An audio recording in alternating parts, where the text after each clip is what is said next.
Assalamualaikum warahmatullahi wabarakatuh. Selamat pagi, siang, sore, dan malam kepada Bapak dosen dan kakak asdos sekalian.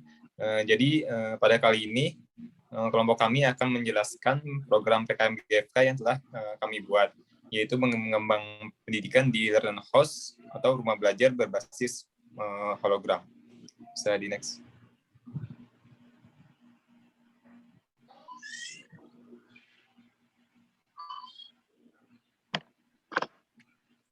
Dan dari kita sendiri berasal dari kelompok 8, lalu ada anggotanya itu ada saya sendiri, Noval Adli, lalu ada Jasmine Salsabila, ada Bagus Prasojo, dan Cindy Marcella.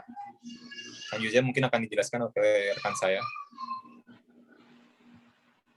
Ya, sebelum membahas program yang kami buat, pertama-tama menjelaskan tentang pendidikan. Pendidikan sendiri adalah suatu usaha secara sadar dan terencana untuk mendapatkan taraf hidup yang lebih baik. Menurut UU nomor 2 tahun 1989 pasal 4, pendidikan nasional bertujuan untuk mencerdaskan kehidupan bangsa dan mengembangkan manusia Indonesia seutuhnya, yaitu manusia yang beriman dan bertakwa terhadap Tuhan Yang Maha Esa dan berbudi pekerti luhur, memiliki pengetahuan dan keterampilan, kesehatan jasmani dan rohani, kepribadian yang mantap dan mandiri, serta rasa tanggung jawab kemasyarakatan dan kebangsaan.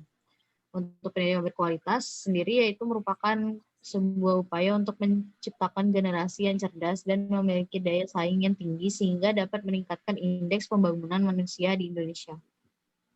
Selanjutnya akan dijelaskan oleh Cindy Marcella. Jadi di sini ada permasalahan yang nomor 1, yaitu pendidikan yang belum merata di Indonesia merupakan penyebab utama kurangnya sumber daya manusia yang berkualitas.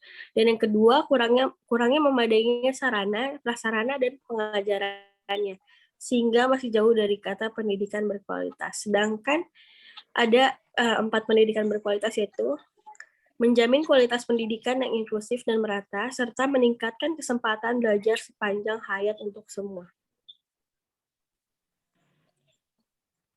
Ya, jadi di sini ada data-data rendahnya kualitas pendidikan di Indonesia yang telah kelompok kami dapatkan. Menurut Departemen Pendidikan dan Kebudayaan mencatat bahwa setidaknya terdapat ada 4,1 juta anak berusia 6-21 tahun yang tidak bersekolah. Padahal pendidikan yang berkualitas sangat diperlukan untuk menciptakan generasi yang dapat kompetitif dan produktif. Lalu menurut survei dari Political and Economic Risk Consultant menyebutkan bahwa kualitas pendidikan di Indonesia berada pada urutan ke-12 dari 12 negara di Asia. Dan ini merupakan faktor yang sangat memperhatikan pada negara kita. Lalu berdasarkan laporan tahunan UNESCO Education for All Global Monitoring Reports, Indonesia menduduki peringkat ke-64 dari 120 negara dalam tingkat kualitas pendidikan. Dalam menanggapi hal ini, kami memiliki solusi sebagai bentuk upaya dalam mengurangi permasalahan tersebut melalui Lernen House.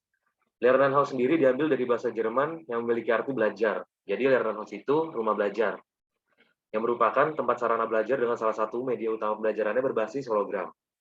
Tempat ini dibangun di pedesaan-pedesaan, terutama desa yang kurang mendapat perhatian pendidikan dari pemerintah. Menurut KBBI atau Kamus Besar Bahasa Indonesia, hologram merupakan gambar berwarna yang mempunyai 3 dimensi pada selai kertas, sehingga tampak seolah-olah timbul. Dengan adanya teknologi hologram ini dapat membantu anak-anak agar lebih aktif dan semangat saat belajar. Karena selain menarik, anak-anak akan lebih mudah menerima informasi. Hologram tersebut dapat menggantikan objek asli dalam pembelajaran sehingga dapat memperjelas materi-materi yang hendak diajarkan. Sebagai contoh, jika anak-anak sedang mempelajari materi mengenai jenis hewan, dengan adanya teknologi hologram ini, proses pembelajaran yang berkaitan dengan materi tersebut akan terlihat lebih jelas dan nyata karena objek dapat dilihat dari sudut pandang manapun sehingga membuat anak-anak lebih aktif dan mudah paham atas apa yang diajarkan. Perkembangan teknologi hologram ini diharapkan dapat dengan efektif memberi pengaruh besar terhadap dunia pendidikan sebagai media pembelajaran yang interaktif dan menyenangkan, serta dapat meningkatkan kualitas pendidikan sebagai salah satu target tujuan dari 4 SDGs keempat, yaitu pendidikan berkualitas. Sekian dari kelompok kami, terima kasih atas perhatiannya. Assalamualaikum warahmatullahi wabarakatuh.